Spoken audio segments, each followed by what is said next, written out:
আসসালামু আলাইকুম এভরিওয়ান। অবহেলার শেষ মূল্য গল্পের 2 নাম্বার পর্ব। তো চলো বেশি কথা না বলে গল্প শুরু করা যাক। হঠাৎ দেখি দরজা খুলে আম্মু ভেতরে প্রবেশ করলো। আমি আম্মুকে দেখে মাথা নিচু করে দিলাম। আম্মুকে এখন কি বা বলবো, তাই মাথা নিচু করে রাখা ছাড়া কিছুই করার নেই। আম্মু এসে আমার পাশে বসে খুব সুন্দর করে বলল, এসব করার কি দরকার ছিল? রূপা কি তোর নিজের বোন ছিল না? কিভাবে তুই তোর আপন বোনের সাথে এসব করতে পারলি? একবারও কি তোর বিবেকে বাধা দেয় নাই? বল কেন এমন করলি? তোকে আমার পেটে ধরেছিলাম, ঠিক সেই পেটে তোর বোনকেও ধরেছি। তাহলে একই মায়ের পেটের বোনের সাথে কিভাবে এই কাজ করতে গেলি?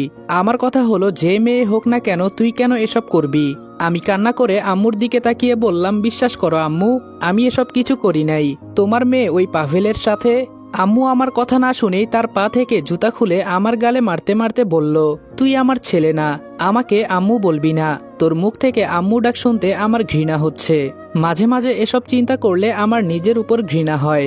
আমি কিভাবে এমন একটা সন্তান জন্ম দিলাম? এমন সন্তান দরকার হলে গর্ভাবস্থায় মারা যেত, তাও আমার কোনো আফসোস হতো না। এসব ভাবতেই আমার নিজের কাছে খারাপ লাগছে। আল্লাহ কেন আমাকে এমন ছেলে দিল? আম্মু আমাকে মারতে মারতে ক্লান্ত হয়ে গেল। আমি শুধু মাথা নিচু করে কান্না করছি। এছাড়া আজকে আমার কিছু করার নেই। আমার আম্মুও কিনা আমাকে বিশ্বাস করছে না। মন চাইছে চিৎকার করে কান্না করতে, কিন্তু তাও পারছি না। দুনিয়াটা স্বার্থে ঘেরা। সত্য মিথ্যা না দেখে সবাই ভুল বোঝে। চোখের সামনে যা দেখে তাই বিশ্বাস করে, অথচ কেউ তার ভেতরের কাহিনীটা দেখে না। এখানে থাকলে আমি বেঁচে থাকবো না এটা জানি, ওই পাভেল আমার পেছনে পড়ে থাকবেই। মাথা নিচু করেই বললাম, হয়তো আপনাকে আম্মু ডাকার অধিকার আমি হারিয়ে ফেলেছি, কিন্তু আমাকে আপনি বিশ্বাস করলেন না। একদিন সময় আসবে, তখন আপনি খুব আফসোস করবেন। আমার কথা আপনি মিলিয়ে নিয়েন। আজকে হয়তো সবাই আমার বিপরীতে আছে, একদিন আমারও সময় আসবে। ওই দিন আমি সবাইকে দেখিয়ে দেব, চোখের সামনে দেখা সবকিছুই সত্য হয় না, তার ভেতরে অনেক কিছুই লুকানো থাকে। আজকে হয়তো আমাকে কেউ বিশ্বাস করছে না। আম্মু কিছু বলছে না, শুধু চুপচাপ কান্না করছে। হঠাৎ কোথায় থেকে রূপা এসে বলল, আম্মু যে কিনা আমার সাথে খারাপ কিছু করতে চেয়েছিল, আজকে তুমি তাকে সাপোর্ট করছো নাকি? তোমার মেয়ের জীবনের কোনো দাম নেই নাকি তোমার কাছে? ওর কথা কি তোমার বিশ্বাস হয়? তুমি কি পাগল হয়েছো? এরকম একটা অমানুষের সাথে তুমি কথা বলতেছো। ওর সাথে কথা বলাটাও আমাদের জন্য পাপের সমতুল্য। আম্মু হাত থেকে জুতাটা নিচে ফেলে বলল, সন্তান পেটে রেখেছিলাম, কিন্তু কে জানতো এমন কুলাঙ্গার সন্তান আমার ঘর থেকে জন্ম নিবে। যদি জানতাম তাহলে গলা টিপে হত্যা করে ফেলতাম। এমন সন্তান আমি কখনোই রাখতাম না। আম্মু যখন চলে যাবে তখন আমি আম্মুর পায়ে ধরে বললাম, সকাল থেকে আমি কিছু খাই নাই, খুব ক্ষুধা পেয়েছে আমার, আমাকে কিছু খেতে দিবেন প্লিজ। আমার না অনেক খিদা লেগেছে। আপনি তো জানেন ক্ষুধার জ্বালা আমি সহ্য করতে পারি না, আর কেউ না জানলে এটা তো আপনি জানেন। তখন হঠাৎ করে আমার অতীতের কথা মনে পড়ে গেল। সকালে ঘুম থেকে উঠতে চাইতাম না, আম্মু এসে আমার মাথায় হাত বুলিয়ে বলতো, রনি এখন ঘুম থেকে ওঠ, তোর জন্য তোর পছন্দের পিঠা বানিয়েছি, গরম গরম খেতে হবে, তাড়াতাড়ি ওঠ। খেতে না চাইলেও আম্মু জোর করে আমাকে খাইয়ে দিত। কখনো ক্ষুধার জ্বালা আমাকে বুঝতে দিত না। কখনো কখনো এমনও হয়েছে আমি না খেয়ে রাতে ঘুমিয়ে যেতাম। আম্মু আমাকে ঘুম থেকে তুলে হলেও খাইয়ে দিত। আমার সামনে সব সময় খাবার রেডি থাকতো। আমি কি খাবো না খাবো, কি পছন্দ করি কি অপছন্দ করি, সবকিছুই আমি বলার আগে হাজির হয়ে যেত। কিন্তু আজকে আমি না খেয়ে এভাবে অসহায়ের মতো পড়ে আছি। একটা বারও কি তাদের মনে পড়লো না আমার কথা? আমিও তো একটা মানুষ। এটা মনে আসলো না যে একটা মানুষ তো আছে। মানুষ কুকুরের জন্য হলেও তো একটা হাড্ডি দেয়। আমাকে তো চাইলে এক গ্লাস পানি হলেও দিতে পারতো, কিন্তু সেইটাও দিল না। তারা শুধু তাদেরটাই দেখলো, আমারটা দেখলো না।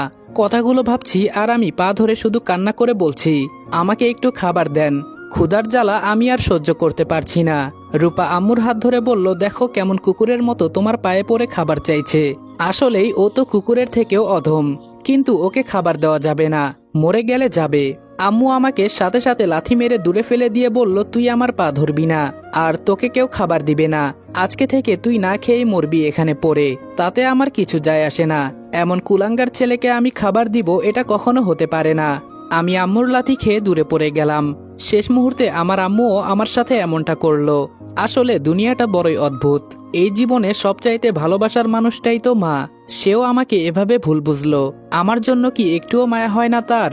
আম্মু রুম থেকে বের হয়ে যেতে যেতে বলল, রূপা ওকে বল এই বাসা থেকে চলে যেতে, এখানে ওর কোনো জায়গা নেই। ওকে তো আমরা ত্যায্যপুত্র করে দিয়েছি, ওর সাথে আমাদের পরিবারের কোনো সম্পর্ক নেই। আর এরকম একটা অমানুষ আমাদের বাসায় থাকতে পারে না। না জানি কোন দিন আমার অন্য মেয়েদের উপর ঝাঁপিয়ে পড়ে। অমানুষদের উপর তো আর কোনো বিশ্বাস নেই, তারা সময় পেলে যে কারো ক্ষতি করতে পারে।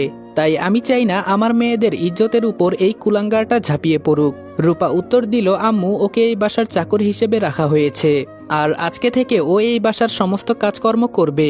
ওকে উচিত শিক্ষা দিতে হবে না? রূপা মনে মনে ভাবছে, তোকে তিলে তিলে আমি শেষ করব। তুই কি ভেবেছিলি তোকে এমনি এমনি ছেড়ে দিব? তোকে তো কখনোই ছাড়বো না তোর উচিত শিক্ষা হওয়া পর্যন্ত। আমার অনেক খুশি লাগতেছে তোকে এভাবে কষ্ট দিতে পেরে। বারবার বলেছিলাম আমাদের সাথে লাগিস না, কিন্তু তাও তুই আমাদের সাথে লাগতে গিয়েছিস। এখন দেখ কেমন লাগে। এই কথা বলে রূপা রুমের দরজা বন্ধ করে চলে গেল। আমি রুমের এক কোনায় চুপচাপ নিচে শুয়ে আছি। উঠে যে দাঁড়াবো সেই শক্তিটুকু আমার শরীরে নেই। তবে একটা জিনিস আমি খুব ভালো করেই বুঝতে পারছি, যত তাড়াতাড়ি সম্ভব আমাকে এই বাসা ছেড়ে পালাতে হবে, না হলে ওরা আমার পিছু ছাড়বে না। যে করেই হোক না কেন এখান থেকে আমাকে যেতেই হবে, তা না হলে আমি না খেয়ে এখানেই মরে যাব। আর আমি মরে গেলে আমার উপর যে অপবাদ দেওয়া হয়েছে এর সত্যিটা কিভাবে প্রকাশ হবে? আমি আল্লাহর কাছে এই সত্যটা প্রকাশ হওয়া পর্যন্ত হায়াত চাই। আমি যেন এর শেষ দেখে মরতে পারি। যারা আমার উপর মিথ্যা অপবাদ দিয়েছে তাদের আমি নিজ হাতে শাস্তি দিতে পারি। আল্লাহর কাছে শুধু এটাই চাওয়া। আমি জানি আমি কোনো ভুল করিনি। আর সত্যকে যারা মিথ্যা বানিয়েছে আল্লাহ তাদের হয়তো আজকে ছেড়ে দিয়েছে, কিন্তু একদিন ওদের ঠিকই ধরবে। ওই দিন আর বাঁচার রাস্তা থাকবে না। আর আমি সেই দিনের অপেক্ষায় আছি। যে করেই হোক এখন আমাকে এখান থেকে বের হতে হবে। এই কুত্তার বাচ্চা, উঠে কিছু খেয়ে নে, না হলে তো তুই আবার মারা যাবি। তুই যদি মরে যাস তাহলে তোকে কিভাবে শাস্তি দিব? তাহলে তো মজা এখানেই শেষ হয়ে যাবে। তোর এভাবে কষ্ট দেখে খুব ভালো লাগতেছে আমার। তোকে কুকুরের মতো খাওয়াবো আর গাধার মতো সব কাজ করাবো। সামনে তাকিয়ে দেখি পাভেল দাঁড়িয়ে আছে। তবে নিচে কিছু খাবার দেখে আমি খাবারের প্লেটটা হাতে নিয়ে খেতে লাগলাম। এতটাই ক্ষুধা লেগেছে যে এখন আমি সামনে যা পাই তাই খেতে পারবো, সেটা যেমনই হোক না কেন। ক্ষুধার জ্বালা বড় জ্বালা। ক্ষুধায় পড়লে মানুষ ডাস্টবিনের খাবারও খেতে পারে। এখন বুঝতে পারছি যারা অসহায় তাদের কেমন লাগে। যারা একবেলা খাবার পেলে আরেক বেলা পায় না তাদের কেমন লাগে। আমার সামনে এখন কি রকম খাবার দিয়েছে আমি সেটাও জানি না। খাবার থেকে গন্ধ আসছে, কিন্তু সেটাও আমার কাছে গন্ধ মনে হচ্ছে না। এতটাই ক্ষুধা লেগেছে আমার। এখন সামনে যেটা পেয়েছি সেটা খাওয়া শুরু করে দিয়েছি। তবে ভাতের মাঝে কোনো তরকারি নাই। লাল টুকটুকে কতগুলো মরিচের গুঁড়া দেওয়া আছে। মানুষ কিভাবে পারে এতটা নিচে নামতে? সারাদিনে এইমাত্র খাবার দিল, তাও আবার এমন। এক লোকমা ভাত মুখের ভেতরে যেতেই মনে হলো যেন আমার মুখসহ কলিজাটা পুড়ে যাচ্ছে। আমি আর সহ্য করতে না পেরে পানি পানি বলে চিৎকার করতে লাগলাম। পাভেল আমার সামনে একটা গ্লাস এগিয়ে দিল, আর সেই গ্লাসের পানি মুখে দিতেই বুঝলাম এখানেও মরিচের গুঁড়া মিশিয়ে দেওয়া হয়েছে। যখন আমি চিৎকার দিব তখন পাভেল আমার মুখ চেপে গ্লাসটা নিয়ে সমস্ত পানিটুকু আমার মুখের উপর ফেলে দিল, যার কারণে আমার চোখ মুখ সবকিছু যেন জ্বলে পুড়ে ছারখার হয়ে যাচ্ছে। আমি আর সহ্য করতে পারলাম না। পাভেল পাশ থেকে একটা কাপড় নিয়ে আমার মুখ বেঁধে দিয়ে বলল, একদম চিৎকার করবি না। তুই যদি বেশি বাড়াবাড়ি করিস তাহলে তোর ছোট বোনকেও ছাড়বো না। আর যদি চুপচাপ থাকিস এবং কাউকে কিছু না বলিস আমি তোর ছোট বোনকে কিছু করব না। এখন তোর ইচ্ছা, তুই চিৎকার করবি নাকি চুপচাপ থাকবি। আমি চোখ বন্ধ করে শুধু কান্না করছি আর মরিচের ঝাল সহ্য করছি। আমার মা বাবা আমার উপরে কখনো একটা ফুলের টোকা পর্যন্ত দেয় নাই, আর আজকে সবাই আমার সাথে এতটা বাজে ব্যবহার করছে। মুখের বাঁধন খুলে সামনে থাকা খাবার হাতে নিয়ে খেতে লাগলাম। আজকে আমাকে বেঁচে থাকার লড়াই করতে হচ্ছে। আমি যদি মারা যাই তাহলে এদের উচিত শিক্ষা দিতে পারবো না, এজন্য আমাকে বেঁচে থাকতে হবে। যতই খাবার খাচ্ছি ততই যেন চোখ থেকে আপনা আপনি পানি পড়ছে। চোখগুলো একদম লাল হয়ে গেছে। পাভেল চোখ বড় করে আমার দিকে তাকিয়ে আছে আর টিটকারি করে বলছে যে ছেলে কিনা মাছ মাংস ছাড়া ভাতই খেত না, আজকে তাকে কাঁচামরিচের গুঁড়া মিশিয়ে ভাত খেতে হচ্ছে। বিষয়টা খুব হাস্যকর, তাই না? আমি হাসবো না কান্না করব কিছুই বুঝতে পারছি না। হঠাৎ আমার ছোট বোন মিষ্টি রুমের ভেতরে ঢুকতে ঢুকতে বলল, পাভেল ভাইয়া এখানে কি করো? সাথে সাথে মিষ্টি আমার দিকে তাকিয়ে কান্না করতে করতে দৌড়ে রুম থেকে বের হয়ে গেল। আমার অবস্থা এতটাই খারাপ যে যে কেউ আমাকে দেখলে এখন পাগল বলবে। পাভেল হাসতে হাসতে বলল, যতই হোক এক মায়ের পেটের বোন, দরদ তো লাগবেই। আমি কান্না করতে করতেই বললাম, কেন তুই আমার পরিবারের সাথে এসব করছিস? তোরা দুই ভাই কি চাস আমাদের কাছে? পাভেল আমার পাশে বসে বলল, কি আর চাইবো? আমার বাবার এতটাও সম্পত্তি নাই যতটা তোর নামে আছে। এখন তো তোর বাবার কোনো ছেলে নাই, এজন্য সবকিছু আমরা দুই ভাই পাবো। তোকে তো ত্যায্যপুত্র করেই দিয়েছে, এর ফাঁকে শুধু তোর বোনের সাথে একটু এনজয় করে নিলাম। তবে এখানে আমাদের কোনো দোষ ছিল না। তোকে আমরা দুই ভাই মারবো এটা আমরা আগে থেকেই চিন্তা ভাবনা করে রেখেছি। কিন্তু কে জানে তোর বোন আমাদের দুই ভাইকে কাছে টানবে। আর সেই সুযোগেরই সদ্ব্যবহার করে দিলাম। এখন এক ঢিলে দুই পাখি শিকার করেছি। বিষয়টা খুব ভালো, তাই না? আমি কোনো মতে এক কোনায় গিয়ে হেলান দিয়ে পাভেলের দিকে তাকিয়ে বললাম, তুই এক কাজ কর, আমাকে মেরে ফেল, তাহলে তুই বেঁচে যাবি।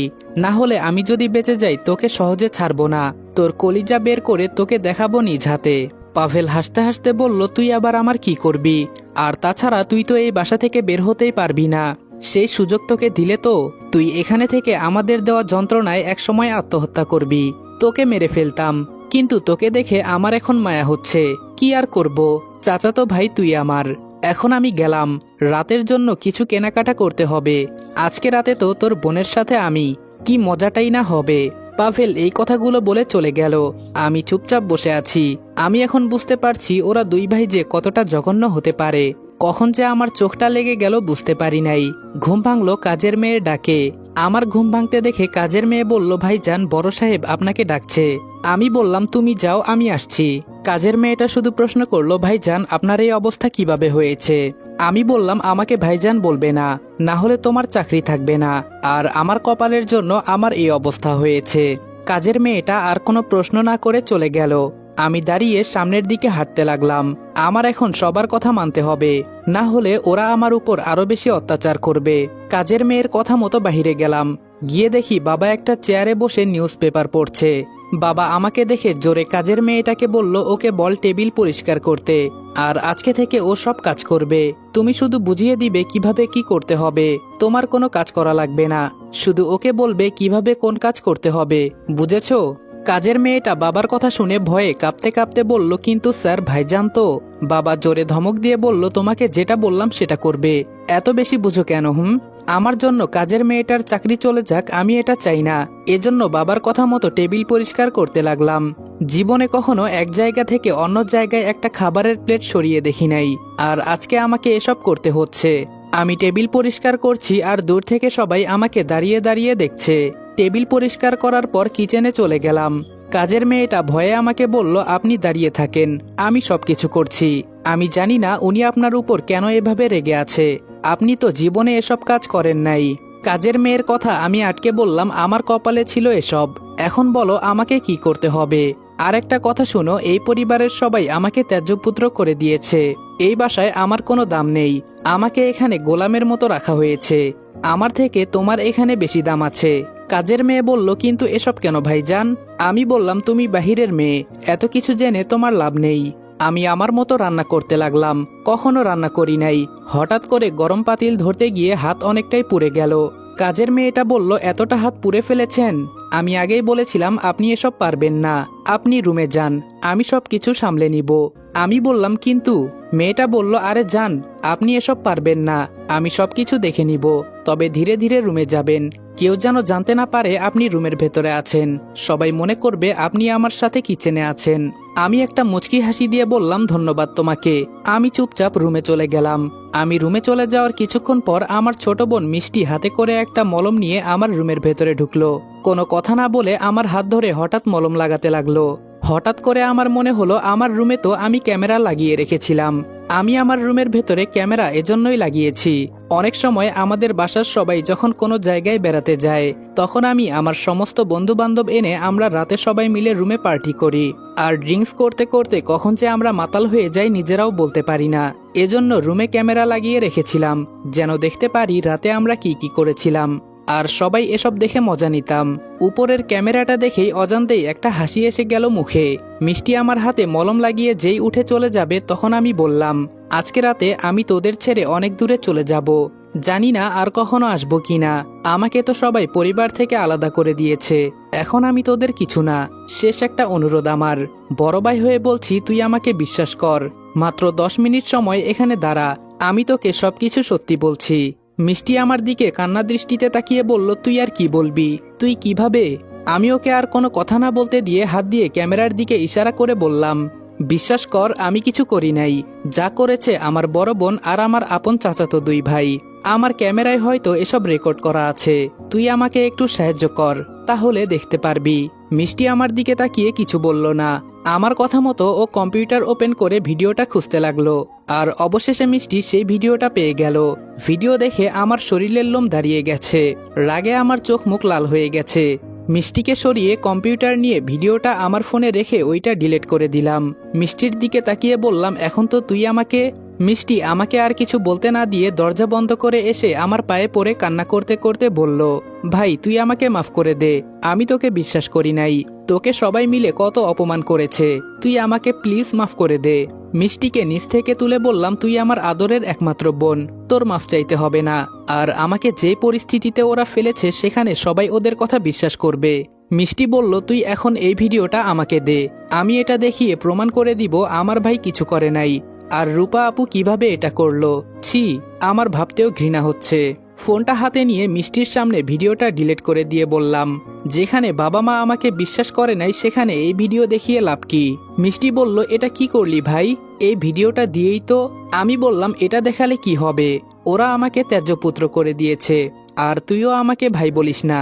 মিষ্টি বলল, ভাই এভাবে বলিস না, তুই আমার একমাত্র ভাই, তুই ছাড়া আমার কে আছে বল। আমি মিষ্টির কপালে চুমু দিয়ে ওকে জড়িয়ে ধরে বললাম, রূপা কিভাবে আমার উপর এমন অপবাদ দিতে পারলো বল, ও তো আমার বড় বোন তাই না? মিষ্টি বলল, রূপা আপু যে এতটা নষ্ট হয়ে যাবে এটা আমরা আগে জানতাম না। আমি বললাম, মিষ্টি আমি আজকে রাতে চলে যাব, তবে তুই কাউকে এসব বলবি না, আমাকে প্রমিস কর। মিষ্টি বলল, না ভাই তুই কোথাও যাবি না, তুই একটু দাঁড়া আমি আসছি। এই বলে মিষ্টি দৌড়ে কোথায় যেন চলে গেল। আবার কিছুক্ষণ পর একটা প্লেটে কি যেন নিয়ে আসলো। মিষ্টি আমার সামনে খাবার রেখে বলল, আগে তোকে মরিচ দিয়ে খেতে দেখে আমার কলিজাটা ফেটে যাচ্ছিল, কিছু করতে পারি নাই তখন, নে এখন আমি তোকে নিজ হাতে খাওয়াবো। আমি বললাম, মিষ্টি এখন চলে যা, কেউ দেখলে সমস্যা হবে। মিষ্টি বলল, কি সমস্যা হবে, আমি তো আমার নিজের ভাইয়ের কাছে আছি, এতে কি হবে, আর যদি কিছু হয় আমি দেখে নিব। তোর বোন এখন বড় হয়েছে, সে এখন বুঝতে শিখেছে।